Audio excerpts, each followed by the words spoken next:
Wahyu pasal 14 ayat 6 sampai 13. Pemberitahuan tentang penghakiman. Dan aku melihat seorang malaikat lain terbang di tengah-tengah langit, dan padanya ada Injil yang kekal untuk diberitakannya kepada mereka yang diam di atas bumi, dan kepada semua bangsa dan suku dan bahasa dan kaum. Dan ia berseru dengan suara nyaring, "Takutlah akan Allah dan muliakanlah Dia, karena telah tiba saat penghakimannya, dan sembahlah Dia yang telah menjadikan langit dan bumi dan laut dan semua mata air." Dan seorang malaikat lain, malaikat kedua, menyusul dia dan berkata, sudah rubuh Babel, kota besar itu, yang telah memabukkan segala bangsa dengan anggur hawa nafsu cabulnya." Dan seorang malaikat lain, malaikat ketiga, menyusul mereka dan berkata dengan suara nyaring, "Jikalau seorang menyembah binatang dan patungnya itu, dan menerima tanda pada dahinya atau pada tangannya, maka ia akan minum dari anggur murka Allah yang disediakan tanpa campuran dalam cawan murkanya. Dan ia akan disiksa dengan api dan belerang di depan mata malaikat-malaikat kudus dan di depan mata Anak Domba. Maka asap api yang menyiksa mereka itu naik ke atas sampai selama-lamanya, dan siang malam mereka tidak henti-hentinya disiksa, yaitu mereka yang menyembah binatang serta patungnya itu, dan barang siapa yang telah menerima tanda namanya. Yang penting di sini ialah ketekunan orang-orang kudus yang menuruti perintah Allah dan iman kepada Yesus. Dan aku mendengar suara dari sorga berkata, "Tuliskan, berbahagialah orang-orang mati yang mati dalam Tuhan sejak sekarang ini. Sungguh, kata Roh, supaya mereka boleh beristirahat dari jerih lelah mereka, karena segala perbuatan mereka menyertai mereka." Amin.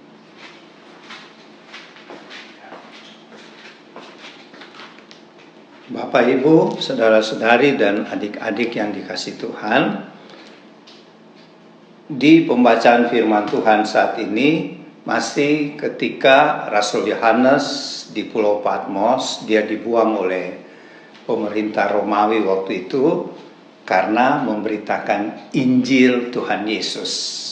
Jadi memang resiko ya, memberitakan Injil bisa dibuang ya, sebagai narapidana seperti Rasul Yohanes ini di Pulau Patmos, yaitu di Kepulauan Aegea. Itu letaknya di Yunani, tetapi berseberangan dengan Turki, yaitu jemaat Efesus, Smyrna, Pergamus, Tiatira, Philadelphia, apalagi Laodikia. Jadi jemaat-jemaat itu sudah tidak ada lagi ya, karena sudah mengalami penghancuran karena ketidaktaatan pada Tuhan Yesus. Nah, sekarang kita masuk dalam pembacaan firman ini. Di sini Rasul Yohanes melihat ada 3 malaikat ya. Dia melihat ada pertama ya, malaikat pertama di ayat 6, seorang malaikat terbang di tengah-tengah langit, dan di dirinya itu ada Injil yang kekal. Apa itu Injil yang kekal? Injil yang kekal, kita tahu dulu ya, bedanya dengan Injil yang sekarang kita beritakan. Injil yang kita beritakan sekarang disebut Injil keselamatan, Injil Kristus, yaitu tentang perbuatan-perbuatan Tuhan Yesus. Dia mati di kayu salib, bangkit dan naik ke sorga untuk keselamatan seluruh umat manusia, termasuk Bapak, Ibu, saudara-saudari, adik-adik, dan kami. Ya, jadi ada perbedaan. Injil yang sekarang diberitakan yang disebut amanat agung, yaitu kita ditugaskan oleh Tuhan Yesus tanpa kecuali ya, bukan cuma pendeta, penatua, diaken, pastor, tetapi semua umat Tuhan sebut duta-duta kerajaan Kristus. Itu harus memberitakan Injil Kristus yaitu tentang siapa Tuhan Yesus. Tuhan Yesus adalah juru selamat manusia yang menebus dosa-dosa semua manusia supaya kita boleh masuk surga. Itu namanya Injil keselamatan atau Injil kasih karunia. Sedangkan yang malaikat ini yang dilihat Rasul Yohanes adalah Injil kekal. Apa itu Injil kekal? Tentang penghakiman, ya. Jadi yang kita beritakan sekarang untuk keselamatan, dan kalau kita memberitakan Injil, kita akan mendapat upah di sorga, ya. Kita memberitakan Injil supaya bukan kita selamat, bukan. Kita sudah menerima keselamatan, hidup yang kekal karena Tuhan Yesus, pengorbanannya di kayu salib. Ya. Itu yang disebut Injil kasih karunia, Injil keselamatan. Sedangkan malaikat yang memberitakan Injil kekal ini, dia berkata, ini isi Injil kekal itu, takutlah akan Allah, muliakanlah Allah, dan sekarang penghakiman mulai berjalan. Dan sembahlah Tuhan yang sudah menjadikan langit dan bumi dan laut dan semua mata air. Jadi malaikat pertama yang dilihat oleh Rasul Yohanes memberitakan Injil supaya manusia pada zaman itu nanti.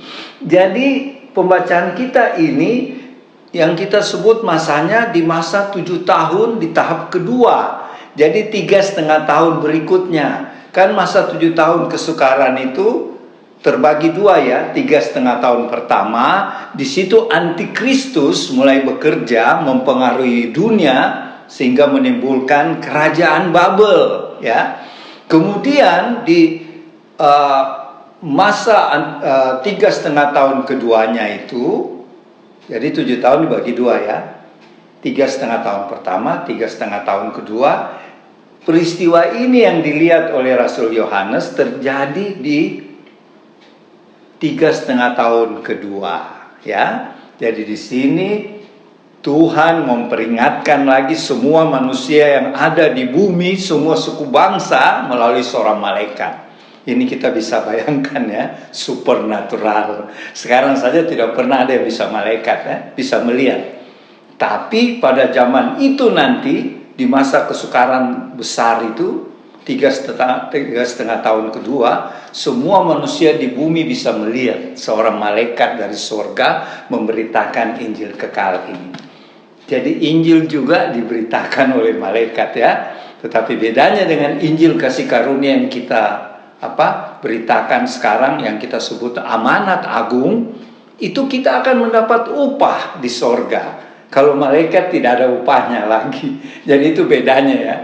Jadi bersyukurlah kita, warlot, ministry, kita dipercayakan Tuhan untuk memberitakan Injil, memberitakan siapa itu Tuhan Yesus, supaya banyak lutut akan bertelut, banyak lidah akan mengaku Yesus Kristus adalah Tuhan dan Juru Selamat. Ya, jadi pembacaan kita sebenarnya lebih populer dikatakan pemberitaan atau pelayanan 3 malaikat. Ya, sebagai penjelasan gini ya. Kita punya saudara-saudara dari gereja Advent Masehi hari ke-7, ciri khasnya mereka di sini.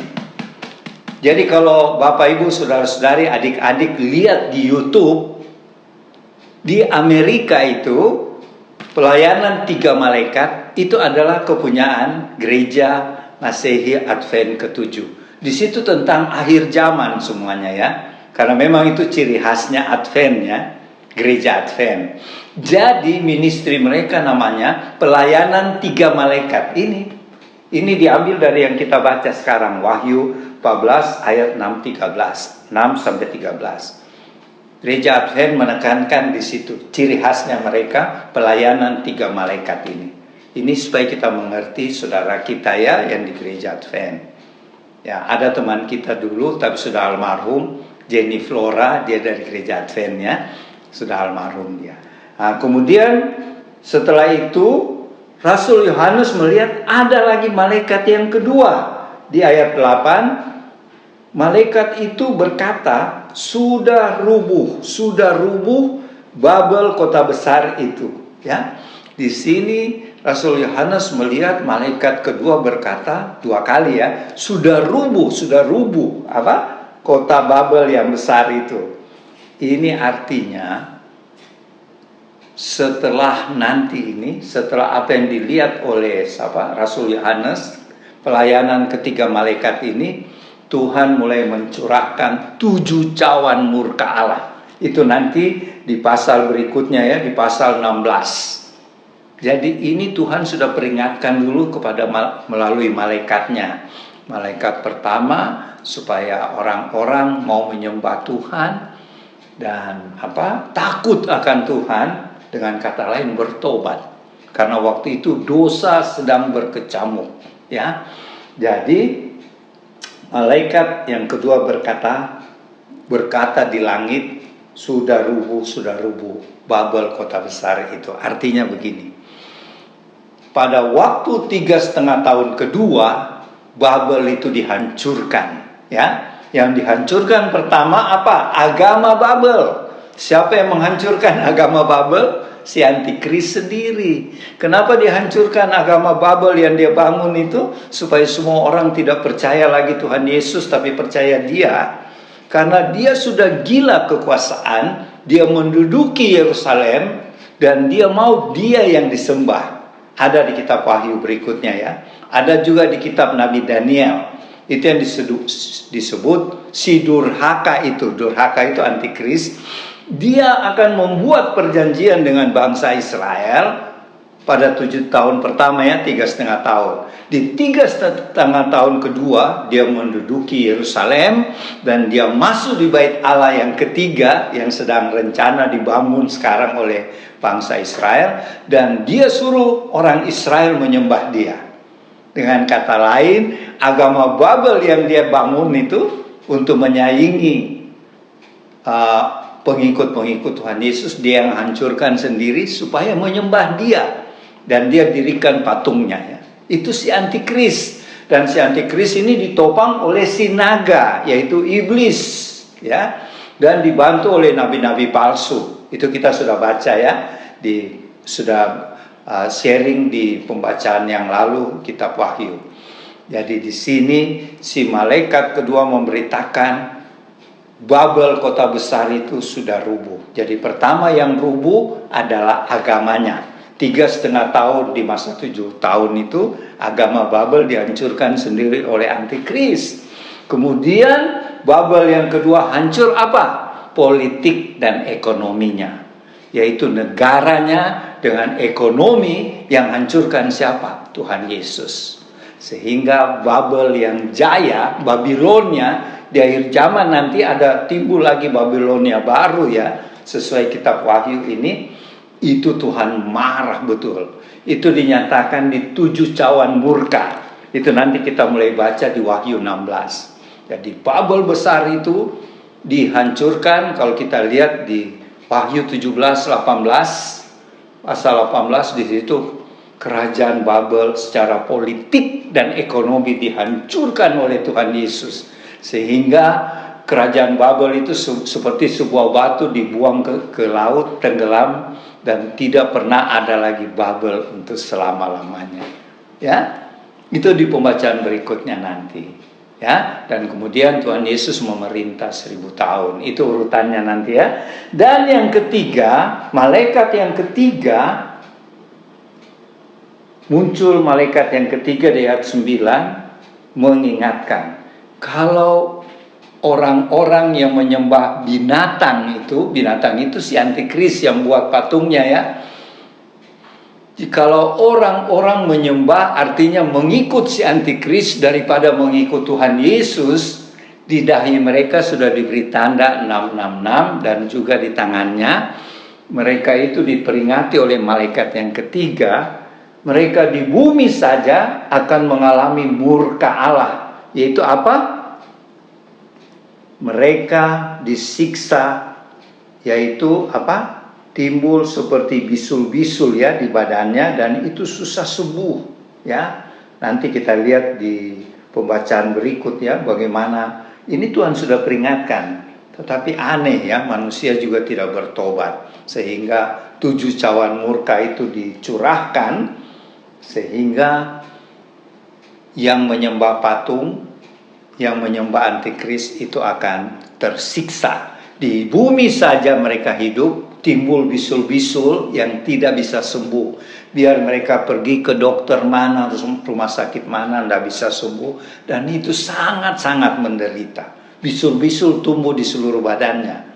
Itu hukuman Tuhan ya, bagi yang mengikut antikris, yang menyembah antikris.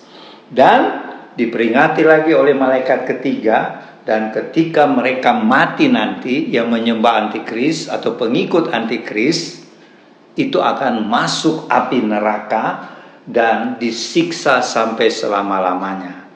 Dan terakhir dikatakan, berbahagialah orang mati yang mati di dalam Tuhan. Artinya begini ya, si malaikat ketiga itu memperingati, kalau memang harus menderita di masa 7 tahun di tahap kedua ini, 3,5 tahun terakhir, tetaplah setia sama Tuhan Yesus.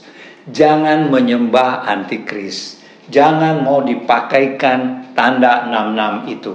Sebab kalau kita pakai, di bumi saja Tuhan hukumnya dengan bisul-bisul. Dan mati masuk neraka sampai selama-lamanya. Maka siapa yang tidak mau menyembah antikris akan disiksa oleh antikris dan dibunuh.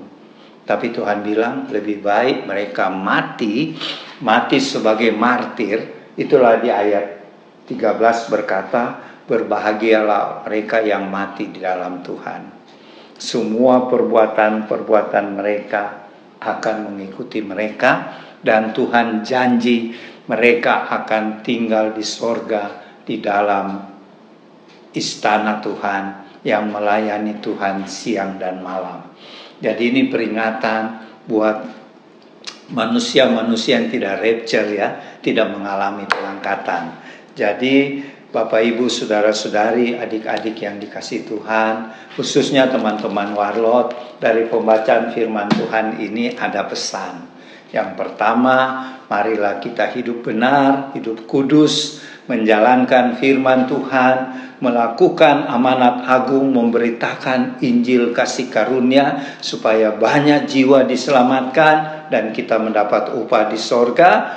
Dan yang kedua, marilah kita berjaga-jaga dan berdoa, karena tanda-tanda kedatangan Tuhan Yesus sudah banyak yang terjadi. Seperti gempa bumi di Turki, di Suriah, di Rumania, di Libanon, banjir di mana-mana di Indonesia, dan juga di Eropa, di Australia. Itu di Matius 24 dikatakan, Tuhan Yesus katakan, itulah tanda-tanda menjelang anak manusia, yaitu Tuhan Yesus akan datang kembali. Ya, mari kita berjaga-jaga dan berdoa, hidup kudus, tidak bercacat celah dengan pertolongan Allah Roh Kudus. Demikianlah firman pada hari ini, semoga bermanfaat dan diberkati. Tuhan Yesus memberkati, dan nanti yang melengkapi Oma Palar ya. Selamat siang teman-teman, Bapak Ibu di rumah dan teman-teman tim Warlot. Kita jumpa lagi siang ini. Saya melengkapi apa yang Opa sudah bawakan tadi mengenai dari Wahyu 14 pasal 6 sampai dengan 13. Bagaimana pemberitaan penginjilan 3 malaikat. Semua Tuhan katakan itu dengan urutan-urutan yang tadi Opa katakan. Di situ saya merenungkan bahwa kita adalah anak-anak Tuhan yang sangat berbahagia ya. Bagaimana Tuhan mengupas satu-satu. Tidak ada rahasia bagi Tuhan untuk kita. Kita yang harus mencari Dia, di situ akan terbuka. Di situ juga kita akan bisa memilah-milah, kita bisa mengerti apa yang Tuhan katakan di dalam firman-Nya, khususnya Wahyu 14 yang kita baca pada siang ini. Ya, kalau kita baca, saya ulang-ulang selalu, kalau tiba-tiba kita baca, kita tidak akan mengerti. Saya sedikit merenungkan apa yang benar-benar kebesaran Tuhan dalam kehidupan anak-anak Tuhan. Ya, tidak ada rahasia yang Tuhan simpan bagi manusia, asal kita mau dekat dengan Tuhan. Ini benar-benar kata zaman masa kemurahan Tuhan. Saya sedikit bawa ke belakang. Masa kemurahan Tuhan itu mulai dari waktu Tuhan naik ke surga mengirimkan Roh Kudus-Nya. Kalau untuk saya itulah mulai masa kemurahan Tuhan. Saya sedikit merenungkan, di situ ada tahapan sampai kepada wahyu. Di situ dimulai bagaimana kita anak-anaknya yang dimulai dari murid-muridnya membawa apa sebenarnya kedatangan Tuhan di bumi. Itu benar-benar jelas, ya, jelas apa. Di situ tahapan-tahapan pertama. Setelah kita mengerti, dia bawa kita pada penginjilan. Itulah ada di situ rasul-rasul dan kitab-kitab rasul, kitab-kitab surat-surat, kisah rasul dan seterusnya. Ya, saya tidak berurut-urut, tapi mari kita renungkan bagaimana kebesaran Tuhan. Dan kita saat ini yang sudah berapa waktu ini kita menerangkan kitab Wahyu. Memang Bapak Ibu, kalau kita baca begitu saja tidak bisa. Saya juga tidak bisa. Waktu saya merenungkan ini dan 5 malam ini di Wahyu 14, saya melihat kebesaran Tuhan. Tapi saya merenungkan ke belakang dulu. Kenapa kita tidak bersandar pada Tuhan? Akhir dunia pun Tuhan sudah nyatakan. Memang akhir-akhir ini, dan Tuhan katakan sebelum kami bawa wahyu ini, Tuhan yang katakan pada kami harus bawakan wahyu ini. Dan itu makin mendekat ke sini. Bukan beberapa tahun lalu. Memang kami belajar itu. Tetapi dalam akhirnya Tuhan katakan bawalah, terangkanlah kitab Wahyu. Jadi waktu tadi Opa katakan ya dari Wahyu 14 bagaimana pengasihan Tuhan. Sebelumnya Tuhan menjelaskan bagaimana iblis bekerja untuk menjatuhkan kita. Dan Wahyu 14 ini adalah hiburan. Bagaimana dia menjaga, ya, kita dalam Wahyu 14 ayat 6 sampai 13 malam ini. Bagaimana Tuhan menyatakan, Tuhan menjaga kita untuk kita bisa peka apa itu malaikat akan buat. Dan di dalam Wahyu 14 yang Opa terangkan tadi ayat 6 4 sampai 13, yang saya terkesankan di situ ada nanti dibuka ada cawan murka. Itu kita belum sampai, itu ada di depannya lagi. Tapi dia sudah nyatakan di sini. Begitulah dasarnya kitab Wahyu. Kita harus tahu. Tapi yang membuat saya sangat menghargai Tuhan pada hidup anak-anaknya. Tidak pernah Tuhan menyimpan rahasia. Banyak orang mengatakan kita tidak mengerti. Kita tidak bisa menerima nalar Tuhan. Memang ada tahap-tahap, ada momen kalau kita sudah biasa dengan Tuhan, ada yang kita tidak bisa mendahului Tuhan, tapi Tuhan sudah taruh di kita. Jadi kita dengan Tuhan itu sebenarnya sudah jadi satu dan kita mengerti. Ada yang katakan Tuhan itu misteri, benar, saya katakan benar. Tapi misteri itu kita bisa mengerti. Kita baca ini kita tidak mengerti karena kita tidak menyelami apa yang Tuhan berbicara, apa yang Tuhan tuliskan di dalam firman. Dan memang kalau saya katakan sampai pada Wahyu 14 itu kita sulit sekali mengerti kalau kita tidak mengerti pribadi Tuhan. Kita tidak mengerti pesan-pesannya. Kita tidak mengerti apa rencananya dari awal penciptaannya. Saya sedikit ulang-ulang supaya ibu bapak, saudara-saudari di rumah bisa merenungkan ini. Ya, Tuhan sangat mengasihi kita. Nah, penginjilan 3 malaikat ini yang Opa katakan, saya tidak ulang, itu khusus untuk akhir zaman. Ya, saya teringat banyak penginjilan. Kita hanya tahu penginjilan, tapi membedakan penginjilan itu ada di situ. Kalau kita membaca, kita tidak bisa juga membaca tanpa kita berdiskusi dengan teman-teman yang seiman, ahli-ahli Taurat, ahli-ahli firman Alkitab, yaitu pendeta, hamba Tuhan. Ya, di situ Tuhan bekerja.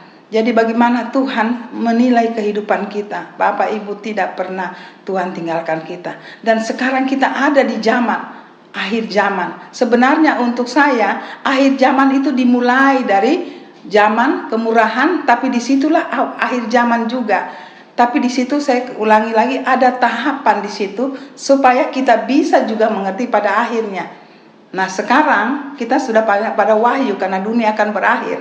Nah, di sini saya menghayatinya. Memang sebelumnya saya belum terlalu, ya, tapi akhirnya saya juga masuk dalam pengertian itu. Tuhan, betapa hebatnya Engkau terhadap kami anak-anak-Mu. Penginjilan 3 malaikat, saya tidak mengulangi apa yang Opa katakan tadi, tapi begitu hebatnya Tuhan. Kalau kita tertinggal, teman-teman Bapak Ibu di rumah, itu sudah, untuk sama bahasa saya, sudah keterlaluan ya. Kita tidak bisa menyesal. Begitu banyak waktu Tuhan berikan. Jadi kita mau bekerja sebagai manusia, sebagai yang diciptakan Tuhan, mencari hidup bersama Dia.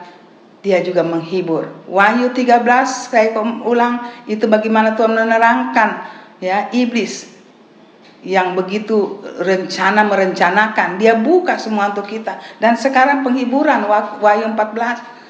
Apakah kita tidak berbahagia? Sebelum ini kita baca, kita renungkan kehidupan kita beberapa bulan, berapa tahun terakhir ini. Begitu banyak nubuat yang sudah dibukakan Tuhan.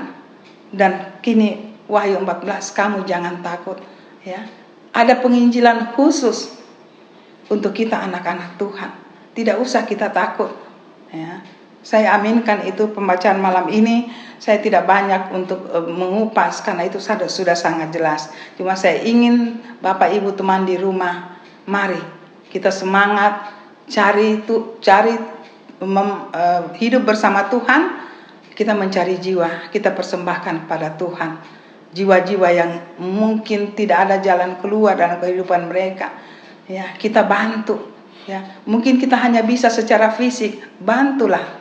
Mungkin kita hanya bisa untuk mengatakan hiburan yang tidak punya pengalaman yang apa yang ada pada kita, katakan kepada teman-teman kita, orang yang belum kenal kita, ya. Mungkin kita tidak bisa seperti orang lain, ya. Ada hamba Tuhan, kita punya talenta yang kecil, tapi mari kita bersama katakan pada teman-teman kita atau sahabat-sahabat kita atau tempat bergaul kita, mari. Tidak lama lagi Tuhan datang, ya. Kita mungkin tidak mengatakan, tapi cara hidup kita membuat mereka melihat kita beda. Mereka datang mendekati kita dan kita nyatakan tidak lama lagi Tuhan datang. Mari kita bersemangat Bapak Ibu di rumah. Malam ini Tuhan membuka lagi satu wawasan bahwa kita menghadapi kehidupan akhir zaman ini dengan penginjilan 3 malaikat.